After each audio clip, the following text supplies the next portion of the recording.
Assalamualaikum warahmatullahi wabarakatuh. Kembali lagi, salam literasi.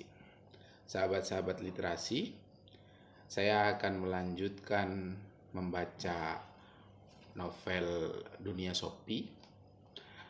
Pada kali ini saya akan membaca tema yang berjudul Topi Pesulap. Topi pesulap.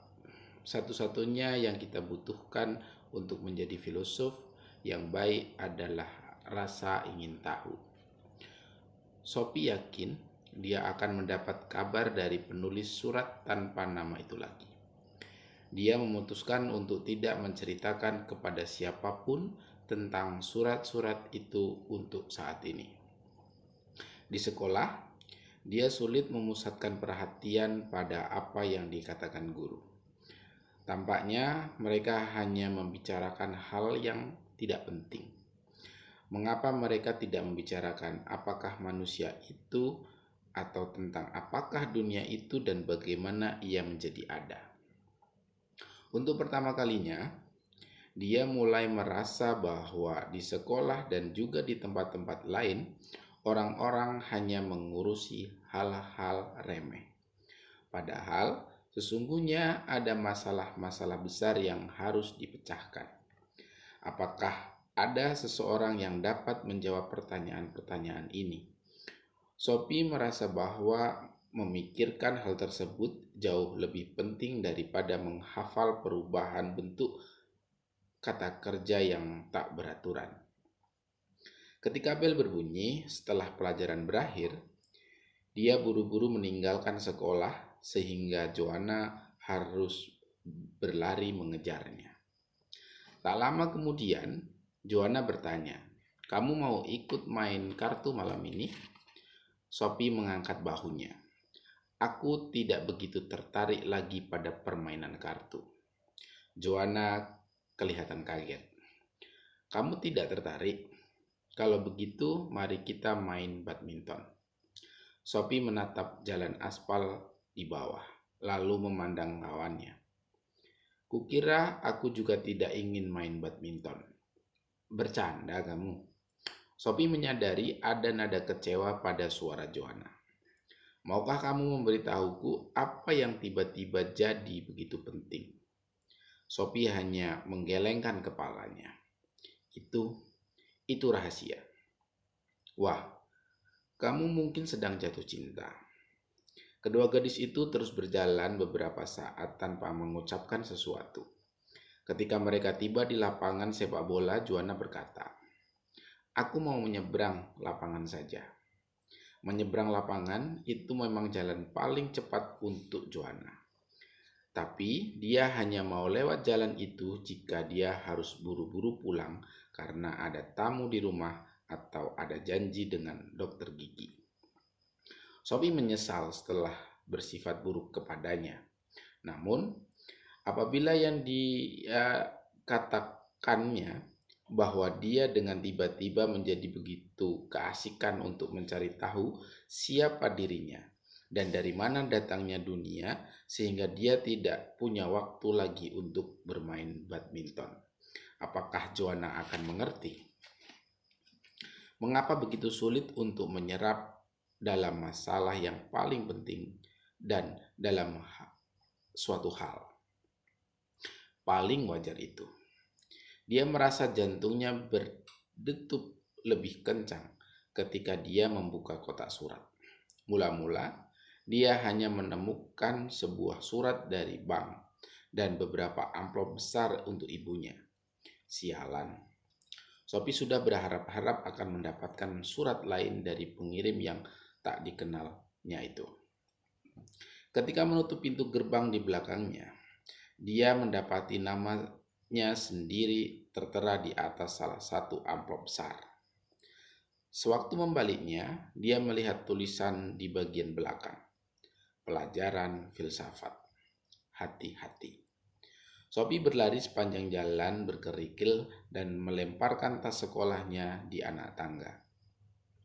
Setelah meletakkan surat-surat lain di atas keset, dia berlari berkeliling menuju taman belakang dan bersembunyi di sarangnya.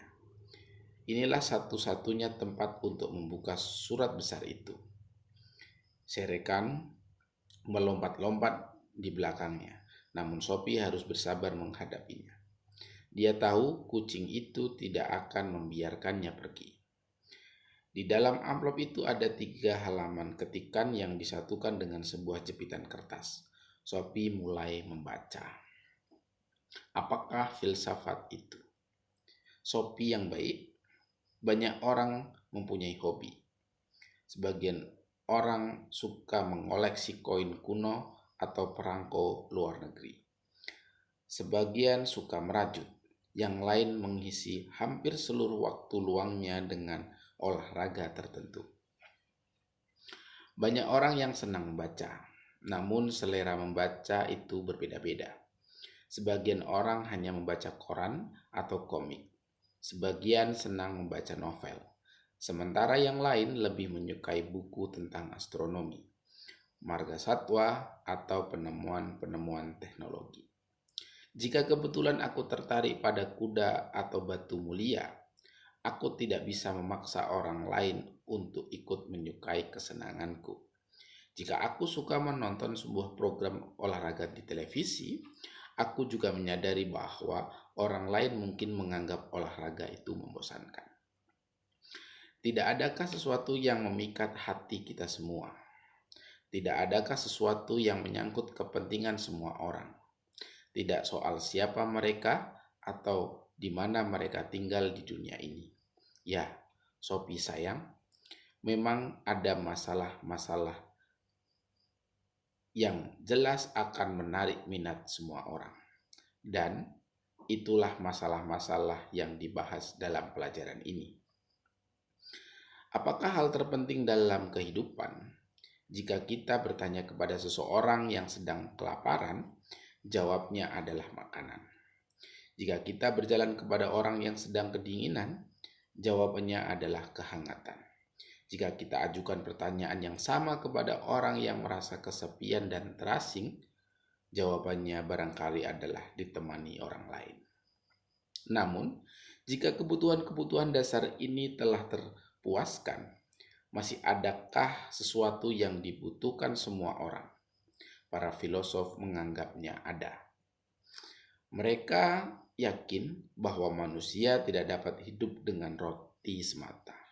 Sudah pasti setiap orang membutuhkan makanan, dan setiap orang membutuhkan cinta dan perhatian. Namun ada sesuatu yang lepas dari semua itu, yang dibutuhkan setiap orang, yaitu mengetahui siapa kita dan mengapa kita ada di sini. Tertarik pada pernyataan mengapa kita berada di sini, bukankah ketertarikan sambil lalu seperti mengoleksi perangko? Orang-orang yang mengajukan pernyataan semacam itu ikut serta dalam suatu perdebatan yang telah berlangsung selama manusia hidup di atas planet ini.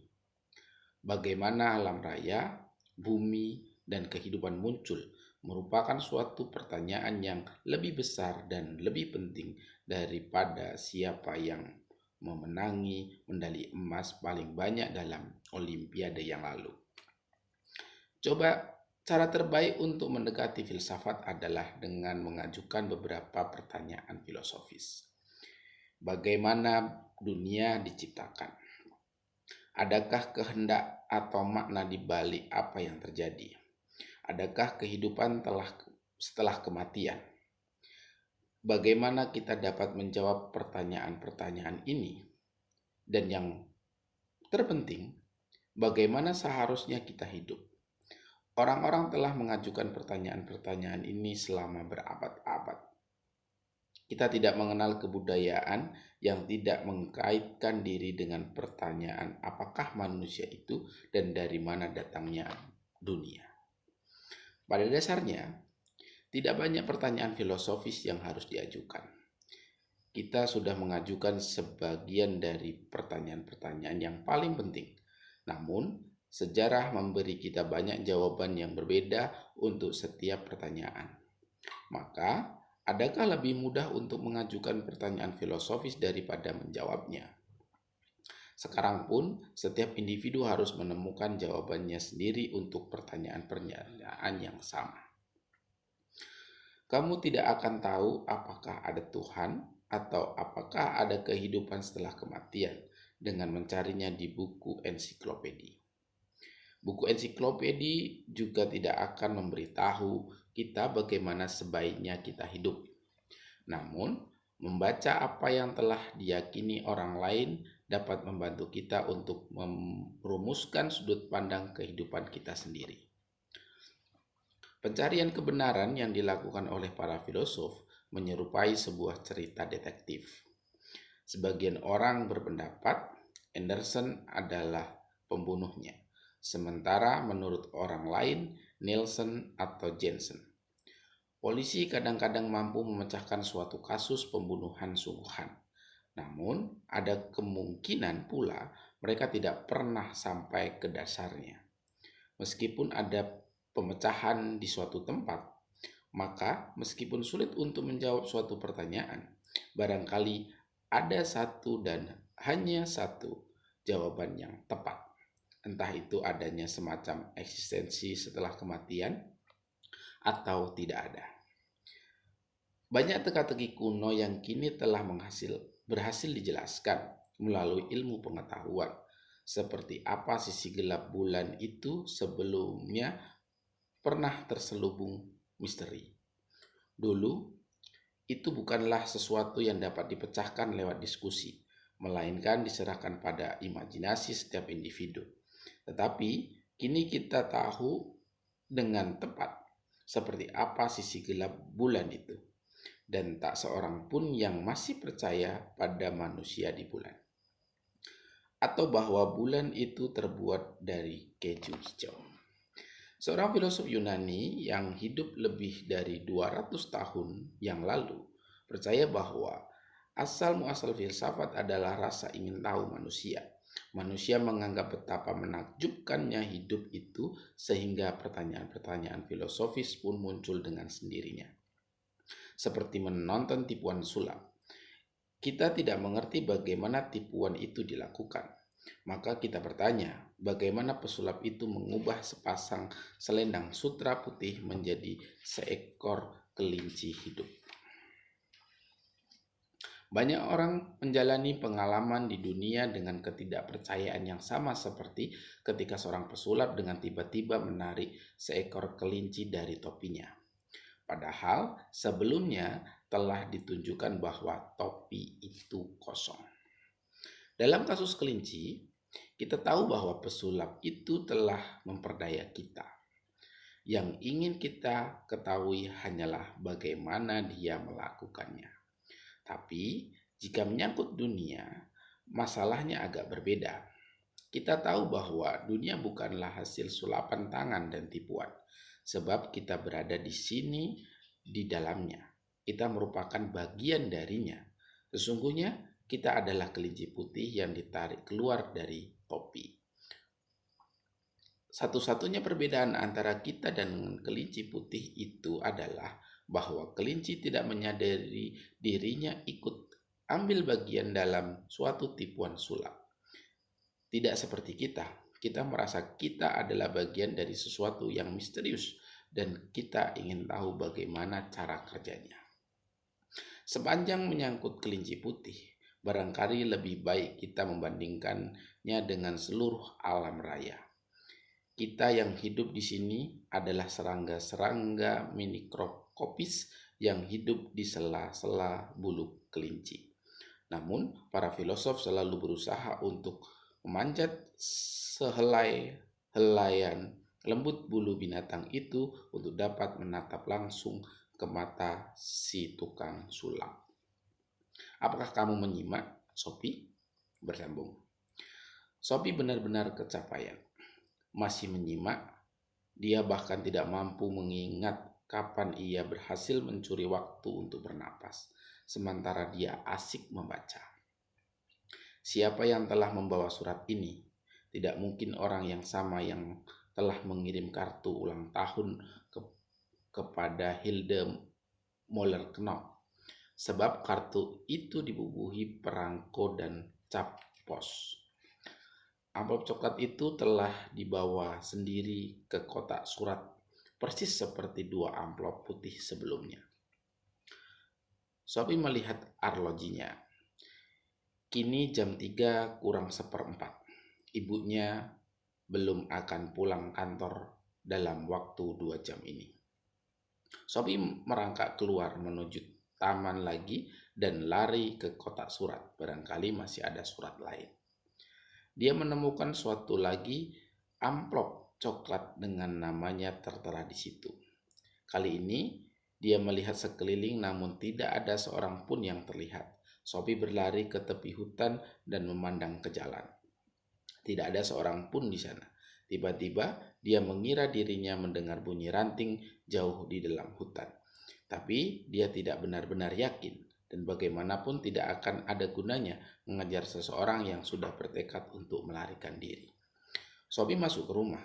Dia berlari naik ke kamarnya dan mengeluarkan sebuah kaleng kue besar yang berisi batu-batuan yang indah. Dia mengeluarkan batu-batuan itu ke lantai dan meletakkan kedua amplop besar itu ke dalam kaleng. Lalu dia bergegas ke taman lagi sambil memegang kaleng itu dengan hati-hati dan kedua tangannya. Sebelum pergi, dia mengeluarkan makanan untuk serekan. Kitty, Kitty, Kitty. Begitu kembali berada di sarang, dia membuka amplop coklat kedua dan menarik keluar halaman-halaman ketikan baru. Dia mulai membaca. Makhluk aneh. Halo lagi, seperti kamu lihat, pelajaran filsafat yang ringkas ini akan diberikan sebagian-sebagian. Ini kelanjutan kata pengantarnya. Bukankah pernah kukatakan bahwa satu-satunya yang kita butuhkan untuk menjadi filosof yang baik adalah rasa ingin tahu.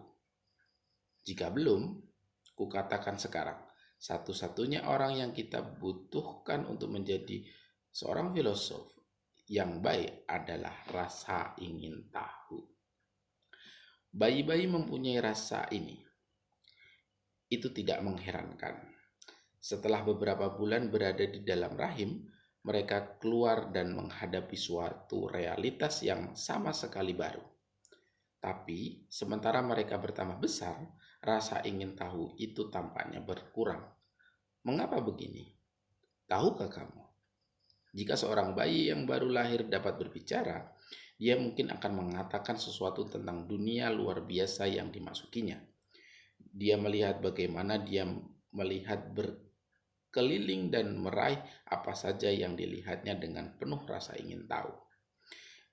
Ketika kata-kata mulai dapat diucapkan, anak itu akan menatap dan mengatakan kuk-kuk setiap kali dia melihat seekor anjing. Dia melompat-lompat di dalam kereta dorongnya, melambai-lambaikan tangannya, kuk-kuk, kuk-kuk. Kita yang lebih tua dan lebih tahu biasanya merasa agak kecapean melihat semangat si anak. Baiklah, itu guguk. Kita bilang, tidak terkesan. Ayo, duduklah yang manis. Kita tidak terpesona. Kita sudah pernah melihat seekor anjing sebelumnya. Pemandangan yang menggambarkan kegembiraan hatinya itu mungkin akan berulang ratusan kali sebelum si anak belajar untuk melewati seekor anjing tanpa melihat ribut. Atau seekor gajah, atau seekor kuda nil. Namun, jauh sebelum anak itu belajar berbicara dengan benar, dan jauh sebelum ia belajar untuk berpikir secara filosofis, dunia pasti menjadi sesuatu yang biasa baginya. Sungguh sayang jika kamu tanya pendapatku. Aku ingin agar kamu tidak tumbuh menjadi salah seorang yang mereka yang menganggap dunia itu begini karena memang sudah seharusnya begitu. Sophie sayang, maka hanya untuk memastikan saja, kita akan melakukan beberapa eksperimen dalam pikiran sebelum kita mulai dengan pelajaran itu sendiri. Bayangkan bahwa suatu hari kamu keluar untuk berjalan-jalan di hutan. Tiba-tiba kamu melihat sebuah pesawat ruang angkasa kecil di atas jalan di depanmu. Seorang Mars mungil memanjat keluar dari pesawat luar angkasa itu dan berlari di atas tanah sambil memandangimu. Apa yang akan kamu pikirkan? Tidak apa, itu tidak penting. Tapi pernahkah terlintas dalam benakmu tentang kenyataan apakah sesungguhnya kamu sendirilah si orang Mars itu? Memang sangat mustahil bahwa kamu akan pernah bertemu dengan makhluk planet lain. Kita bahkan tidak tahu apakah ada kehidupan di planet-planet lain. Tapi kamu mungkin akan menemukan dirimu sendiri pada suatu hari nanti. Kamu mungkin akan berhenti dan tiba-tiba dan memandang dirimu sendiri dengan suatu kesadaran yang sama sekali baru. Aku seorang makhluk luar biasa. Begitu katamu. Aku seorang makhluk misterius. Kamu merasa seakan-akan kamu tengah terbangun dari tidur akibat disihir.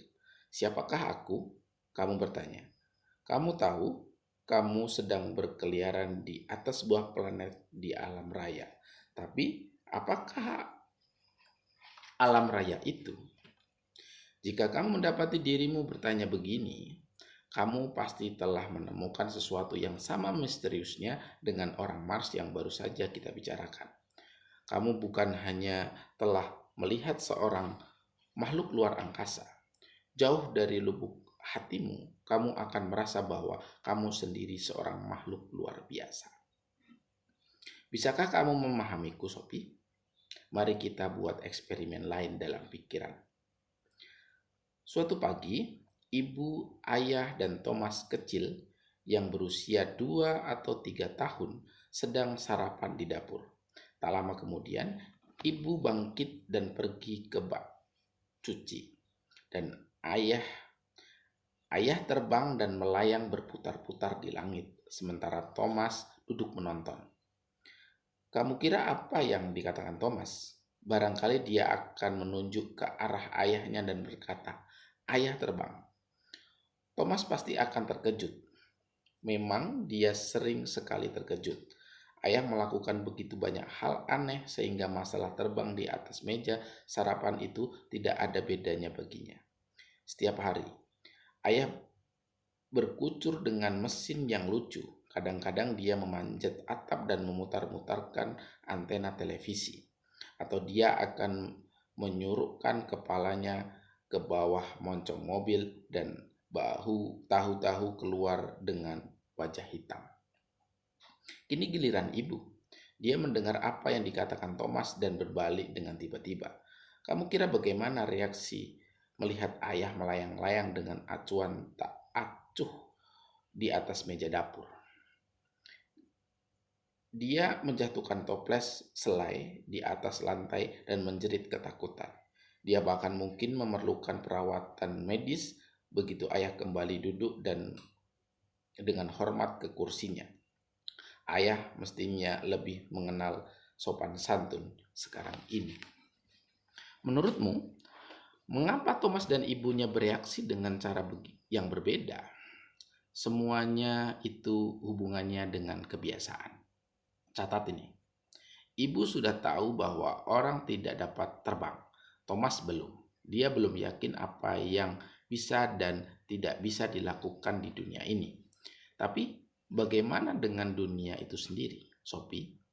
Apakah kamu kira ia dapat melakukan apa yang dilakukannya? Dunia juga melayang-layang di angkasa. Sedihnya, bukan hanya kekuatan gaya berat sajalah yang terbiasa kita rasakan ketika kita tumbuh. Dunia itu sendiri dengan serta-merta menjadi suatu kebiasaan. Tampaknya seakan-akan dalam proses pertumbuhan kita kehilangan kemampuan untuk bertanya-tanya tentang dunia. Dan dengan berlaku demikian, kita kehilangan sesuatu yang sangat penting, sesuatu yang oleh para filosof diusahakan untuk dipulihkan. Sebab di suatu tempat dalam diri kita sendiri, ada sesuatu yang mengatakan kepada kita bahwa kehidupan merupakan sebuah misteri yang sangat besar. Inilah suatu yang pernah kita alami, jauh sebelum kita belajar untuk memikirkan pemikiran itu. Untuk lebih tepatnya, meskipun pertanyaan-pertanyaan filosofis itu mengganggu benak kita semua, tidak semua kita menjadi filosof karena berbagai alasan. Kebanyakan orang begitu disibukkan oleh permasalahan sehari-hari sehingga keheranan mereka terhadap dunia tertusuk ke belakang. Mereka merayap jauh ke dalam bulu-bulu kelinci, meringkuk dengan nyaman dan tinggal di sana sepanjang hidup mereka. Bagi anak-anak, dunia dan segala sesuatu di dalamnya itu baru, sesuatu yang membangkitkan keheranan mereka. Tidak demikian halnya bagi orang-orang dewasa. Kebanyakan orang dewasa menerima dunia sebagai sesuatu yang sudah selayaknya demikian. Disinilah tepatnya para filosof itu menjadi tokoh istimewa. Seorang filosof tidak pernah merasa terbiasa dengan dunia. Baginya, dunia selalu tampak sedikit tidak masuk akal, membingungkan, bahkan penuh teka-teki. Para filosof dan anak-anak kecil karena sama-sama memiliki indera yang penting.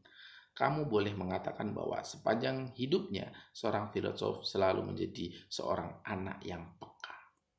Maka kini kamu harus memilih, Sophie, apakah kamu memilih filosof yang mau bersumpah tidak akan pernah menjadi begitu. Jika kamu hanya menggelengkan kepalamu, tidak mengaku dirimu sebagai seorang anak ataupun seorang filosof, kamu telah menjadi begitu terbiasa dengan dunia, sehingga dunia itu tidak lagi mengherankanmu. Waspadalah, kamu berada di atas lapisan es yang tipis, dan inilah sebabnya mengapa kamu menerima pelajaran filsafat ini. Hanya untuk menjaga-jaga saja. Aku tidak akan membiarkanmu di antara semua orang lain. Ikut berjajar bersama mereka yang apatis dan acuh tak acuh. Aku ingin kamu segera ingin tahu. Seluruh pelajaran ini gratis. Maka kamu tidak akan kehilangan uangmu kalau kamu tidak menyelesaikannya. Jika kamu lebih suka menghentikan pelajaran, kamu bebas untuk melakukannya. Kalau memang demikian, kamu harus meninggalkan pesan untukku di kotak surat. Seekor kata hidup bolehlah. Sesuatu yang berwarna hijau paling tidak, supaya menghantar surat tidak menjadi ketakutan. Ringkasnya, seekor kelinci ditarik keluar dari topi pesulap karena ia adalah kelinci yang amat sangat besar. Tipuannya perlu dipelajari selama ribuan tahun. Makhluk hidup dilahirkan di ujung setiap lembar bulu kelinci yang lembut, di mana mereka berada dalam posisi untuk mempertanyakan kemustahilan tipuan itu. Namun, ketika mereka bertambah umur, mereka sibuk menyelusup semakin dalam ke balik bulu-bulu itu, dan disitulah mereka tinggal. Mereka merasa begitu nyaman sehingga mereka tidak mau mengambil resiko untuk memanjati kembali bulu-bulu halus itu. Hanya filosof yang mau bersusah payah menjalani ekspedisi berbahaya ini. Sebagian di antara mereka jatuh bertumbangan, namun yang lain tetap bertahan mati-matian dan menyeriaki orang-orang yang terbuai di tengah kelembutan yang nyaman. Menjali diri mereka dengan makan dan minuman lezat. Ibu-ibu dan bapak-bapak mereka berteriak, kami melayang-layang di angkasa, namun tak seorang pun di antara mereka yang peduli. Gerombolan pembuat onar, kata mereka, dan mereka terus berceloteh. Tolong ambilkan menteganya. Ya, seberapa banyak saham kita naik hari ini? Berapa harga tomat? Ketika Ibu Sophie tiba di rumah sore itu, Sophie masih dalam keadaan terheran-heran. Kaleng yang menyimpan surat-surat dari filosof misterius itu tersembunyi aman di sarang. Sophie berusaha untuk mulai mengerjakan pekerjaan rumahnya, namun dia hanya bisa duduk sambil memikirkan apa yang telah dibacanya. Dia tidak pernah berpikir keras itu sebelumnya. Dia bukan lagi seorang anak-anak, tapi dia juga belum pernah benar-benar dewasa. Sophie sadar bahwa Dia telah mulai merayap masuk ke dalam bulu-bulu kecil yang nyaman.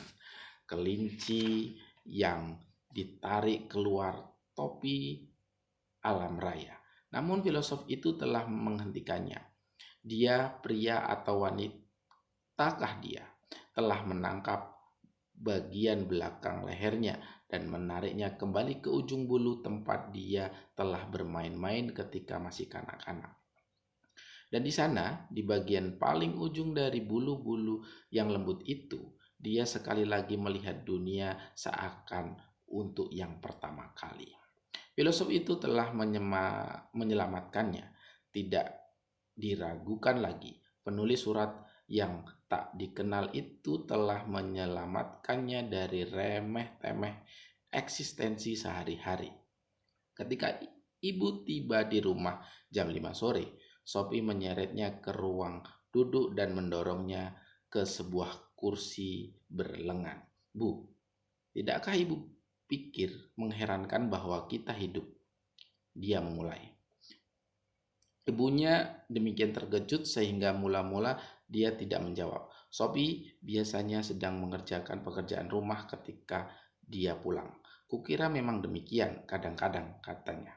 Kadang-kadang, ya. Tapi tidakkah ibu berpikir mengherankan bahwa dunia itu ada? Hai Sophie, mengapa kamu berbicara seperti itu? Mengapa? Barangkali ibu pikir dunia itu benar-benar biasa. Ya, begitu kan? Kurang lebih begitulah. Sophie sadar bahwa filosof itu benar. Orang-orang dewasa menganggap dunia sebagaimana adanya. Mereka telah membiarkan diri terbuai dalam tidur yang memabukkan dari eksistensi mereka yang membosankan.